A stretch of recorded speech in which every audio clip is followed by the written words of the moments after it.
Please welcome Andreas Weisenborn and Brian Applegarth, founder of Cannabis Travel Association.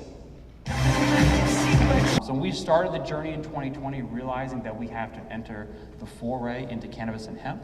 I quickly found one name and one name only, and that was Brian Applegarth. So in May 2022, there was 25 billion in legal cannabis sales in the United States, specifically 4.5 billion of those attributed to the visitor economy.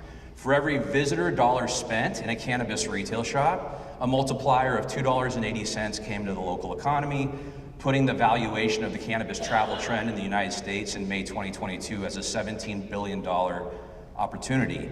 Of course, with states legalizing and education growing, that continues to scale. Arguably, according to that ratio of 1 per 7,500 people, Quebec could support another 1,064 cannabis shops in that province.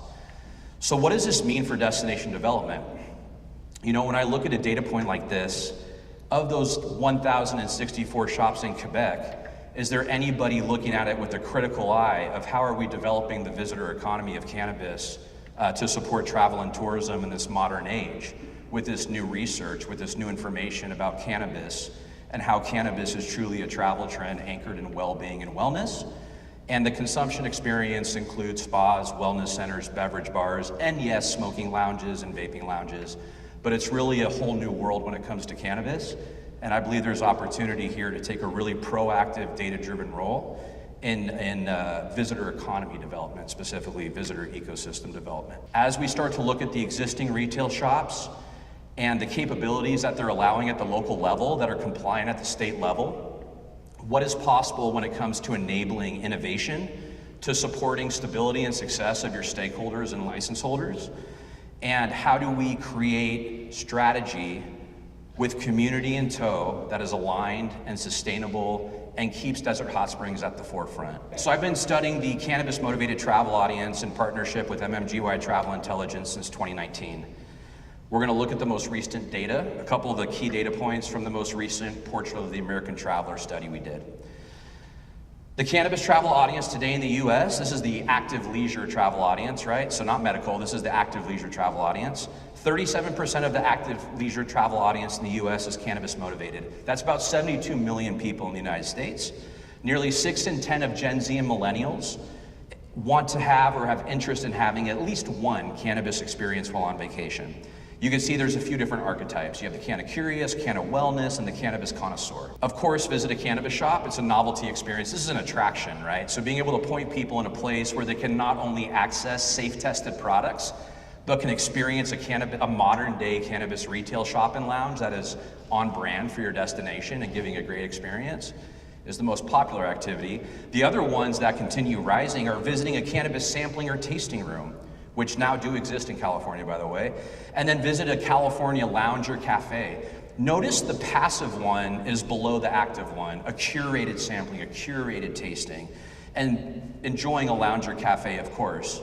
In this situation too, they look at smoking and vaping as something of interest. And further down, you see experience a mildly intoxicating cannabis-infused spa treatment. What a concept, what a great opportunity for innovation.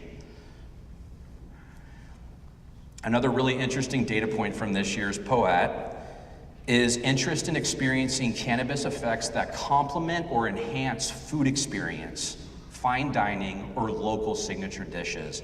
And right below it, interest in experiencing cannabis effects that complement or enhance art experience, like mural walks, theater. This is the connective tissue. As food pairs with wine, cannabis pairs with activities and experiences. And different varietals and different cultivars of cannabis, we're increasingly getting the research and learning what types of cultivars activate certain senses as a precursor to that environment you're walking into. So this engages the restaurants, it engages the arts and culture, and all of a sudden there's strategy unfolding, sending a visitor throughout the ecosystem to maximize the economic impact while creating a rich modern day cannabis experience. How do you coach and nurture and steward this new kid on the block that's in your destination? What does that mean from a travel audience point of view? How does cannabis sit as a sub-brand under your greater brand vision internally, just for guideposts? And what is your travel audience? Where are the overlaps? Is it the kind of curious baby boomers that are looking for topicals and spa treatments? Is it the wellness traveler that wants to be led by a shaman and do self-reflection? Or is it the cannabis connoisseur who wants to access the most premium, high-quality cannabis in the world and sample a flight of joints or smoke some fine hashish? It's all part of it. Destination development and the visitor economy.